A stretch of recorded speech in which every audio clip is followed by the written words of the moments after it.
జనరల్గా లేడీస్కి పీరియడ్స్ అయినప్పుడు ఒక్కొక్కరికి ఒక్కొక్కలాగా ఉంటుంది. చాక్లెట్స్ కానీ స్వీట్స్ కానీ ఎందుకు తినాలనిపిస్తుంది ఆ టైంలో అంటే మెగ్నీషియం లెవెల్స్ కానీ ఈస్ట్రోజన్ లెవెల్స్ కానీ తగ్గినప్పుడు మనకు స్వీట్స్ తినాలనిపిస్తుంది. మీరు చాక్లెట్ బదులు, ఎందుకంటే వెయిట్ పెరిగిపోతాము అది మంచిది కాదు కాబట్టి, చాక్లెట్ స్వీట్ బదులు ఏదైనా మంచి ఫ్రూట్ని కొంచెం మనము నట్ బటర్ ఉంటుంది, ఆ బటర్ వేసుకొని తిన్నారనుకోండి, అది రీప్లేస్మెంట్గా హెల్ప్ చేస్తుంది.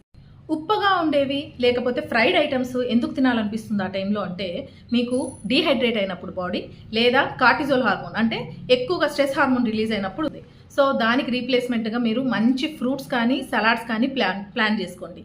సలాడ్స్లో కూడా లైట్గా సాల్ట్, జీరా పౌడర్ వేసుకున్నారనుకోండి, అది దీనికి రీప్లేస్మెంట్ అవుతుంది. ఎక్కువగా కార్బ్స్ తినాలనిపిస్తుంది, పిజ్జా కానీ బర్గర్ కానీ ఇలాంటి హెవీ కార్బ్స్. అది ఎందుకు అనిపిస్తుంది అంటే మీకు ఈస్ట్రోజన్ లెవెల్స్ తగ్గినప్పుడు అండ్ బాడీ డిస్కంఫర్ట్ ఫీల్ అవుతుంది, నొప్పులుగా ఉన్నప్పుడు. అలాంటప్పుడు అవి తినాలనిపిస్తుంది. ఆ టైంలో ఏం చేయాలి అంటే కినో కానీ లేకపోతే స్వీట్ పొటాటోస్ కానీ ఇలాంటి మంచి హెల్దీ ఫుడ్ ప్లాన్ చేసుకోండి. టీ కానీ కాఫీ కానీ బాగా తాగాలనిపించింది అనుకోండి, ఆ టైంలో ఎందుకు అనిపిస్తుంది అంటే విటమిన్ B12 తగ్గినప్పుడు లేదా ఐరన్ తగ్గినప్పుడు మాత్రమే అలా అనిపిస్తుంది. మీకు ఆ టైంలో అవి తగ్గినప్పుడు మీరు ఏం చేయాలంటే తాగొచ్చు టీ, కానీ గ్రీన్ టీ ప్లాన్ చేసుకోండి.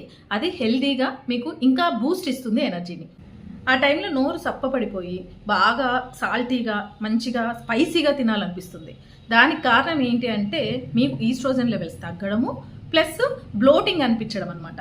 దానికి సొల్యూషన్ ఏంటంటే మంచిగా సూప్ చేసుకొని తాగండి. వెజిటబుల్స్ అన్నీ వేసి లైట్గా పెప్పర్ వేసుకొని ఎక్సలెంట్ టేస్ట్ ఉంటుంది. సో ఫైనల్గా ప్రతి దానికి రీజన్ ఉంటుంది. ఆ రీజన్ ఏంటి, రూట్ కాజ్ ఏంటి, అది తెలుసుకొని సొల్యూషన్ని వెతకండి.